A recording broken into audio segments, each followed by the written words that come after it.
Hey guys, it's Kush, and welcome to the new RuneScape updates. This is not going to be just the RuneScape update that happened, but I'm going to go over some articles that were on the RuneScape site. And before we get this started, I do have some requests from you guys. At the end of this video, if you want to just skip the news or something because you've already read it, just skip to the end. There will be an annotation on the screen, and just watch the thing at the end. It's basically some other things I'm going to start with this channel, and it's going to be kind of interesting and just give you guys some more information about me, or just like ask some helpful questions. So if you want to do that, just click that annotation and just watch that part. Now for the update parts that happen in RuneScape. So we have actually three little things on the RuneScape front page, and I'll put all the links in the description if you want to read them yourself. But the first one we have is getting started your Firecape. Basically, Jags are going to release new updates out this month which need a Firecape. So to do that, they're gonna make you guys prepare for it, so you have a Firecape. Now, if you don't have one, they have released some sites over here like RuneHQ, Tippet, or Wiki, or RuneZone. Some sites there have little guides for the Firecape if you want to check them out. That's what basically Jack said. And yep, that's it for that. They're gonna have a new content in there. So let's move on to the next update, which we have is, let me put this down here. Alright, so next we have the RuneScape voice acting competition. In this, you basically record and send your voice to Jax. They have some things that they want you to say. You could probably make up your own, but they have scripts in there for you. And so they basically are going to pick two winners. One will be male and one will be female. And as far as I know, there are no rewards for this, but you basically get to be part of the RuneScape content. I think that's what it is. You have to record your voice, and there's like a little video in there if you want to watch. Just explains what to do and like how you can do it. So that's the next link in the description. And the third one is the main one for this week. It's basically potion flasks is the main update. They're basically large vials. Instead of having just 4 doses, they have 6. I think that's what it said. Yeah. And you need 80. Okay, let's start over this. You need 81 mining to mine some red sandstone, and make sure you have 81 mining to mine it. And you have to have done the quest as a first resort. It's a very good quest if you haven't done it. It gives you pools which are very helpful in certain situations like unlimited run energy, so it's probably a good choice to do as a first resort.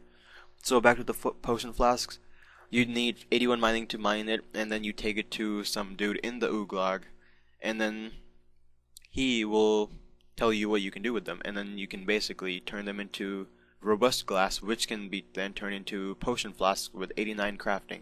These skills are not assistable, but you can boost them. That's a good thing in there.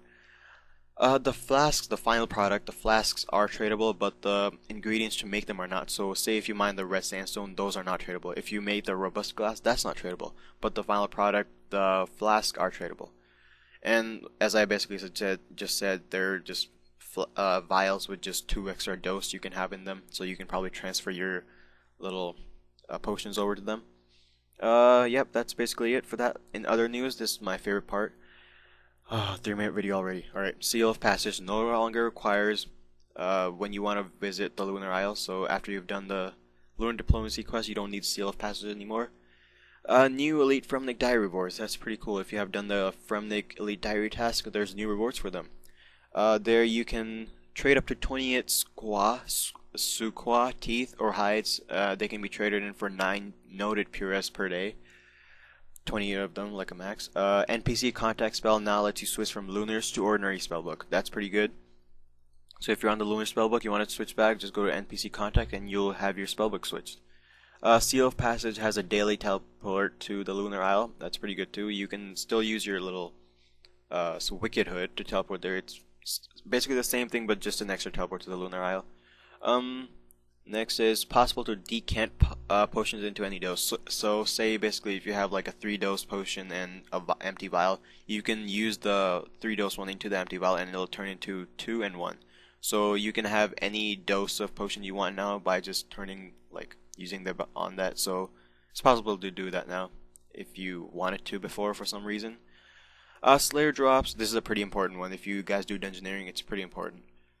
So basically, if you have a level for, say, like the night spiders, and if you're the only one, or 5 people can kill them, and you have the level for it, if you go there and you deal the most damage within the first 30 seconds, you will get the drop and not somebody else. So it's usually when the monster dies in dungeoneering, everybody can see the drop, but now only the person who deals the most damage in the first 30 seconds gets the drop. That's pretty good if you're gonna find your little Shadow Silk Hood or your Hex Hunter bow. That's something you want to try. Just get the most damage in the first 30 seconds. Next, we have several monsters that have had their combat level raised to match their combat behaviors. So, say if like, let's just take a Goblin for an example. If he had better stats than his combat level would be, if it is 3 right now and he had better stats, his combat level would be raised to 10. This is just an example. The Goblin didn't get updated, but it's an example. So his combat level would have been upgraded, but his stats have been the same. So no monster is stronger or weaker now. They're just combat levels have been adjusted. And lastly, all tradable potions, untradable potions have, such as like overloads and extremes, can now be stored in the Beast of Burden. Before, only tradable things could be put in like a Spirit Terror Bird. You could not trade like overloads or extremes or super anti-fires in there, but now you can. Yep, that's it for this little update video, guys. Now back to, if you actually watch this video this far. Now what I have to say for this new thing I'm going to do is basically at the end of each video I'm going to have, or before that, I'm going to, like in the previous video, I'm going to ask you guys if you have any questions for me. It could be any question related to RuneScape, not related to RuneScape, my personal life or anything like that, and I will probably pick 1 or 2 questions and answer them at the end of the video, and just like put a little thing on the video like it says this guy commented that. So that's going to be a new thing I want to try. If you have anything, we're going to start from this video. If you guys have anything to ask me, any personal related questions, any RuneScape related questions, anything like helpful stuff or other stuff like that, just post it in the comments and I'll pick a couple questions and post it in the next video. So yeah, that's it for this video, guys. Thank you. Oh wow, that failed. Right, so that's it for this video, guys. Thank you guys for watching, and I will see you next time.